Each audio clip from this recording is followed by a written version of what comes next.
তার মানে পা দিয়ে ছোটা অপমান না, এটা আল্লাহর দেওয়া বিধান, এটাই সম্মান, এটাই তখন কি, তখন এটাই সম্মান। কারণ আপনি তো মরে গেছেন,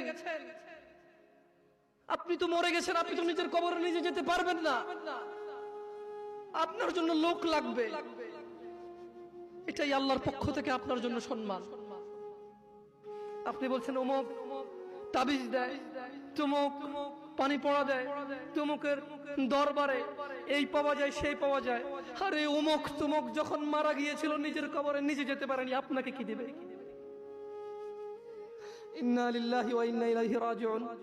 আল্লাহর সাথে এত বড় অন্যায়, এত বড় গাদ্দারি করবেন না, এত বড় অন্যায় কথা কখনো বলবেন না। কেউ কিচ্ছু দিতে পারে না, কেউ দিতে পারে বাস আল্লাহ।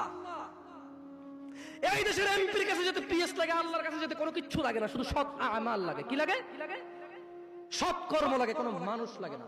আল্লাহ কাউকে ঠেকা দিয়ে রাখেনি, আল্লাহ কারো কাছে ঠিকাদারে দিয়ে রাখেনি যে তুমি মাধ্যম ছাড়া আমার কাছে কেউ আসতে পারবে না। আল্লাহ মানুষের এইখান চাইতে কাছে, আল্লাহ মানুষের কি এই গলার যে পশমটা, এটার চাইতে আল্লাহ কাছে মানুষের। মরে গেলে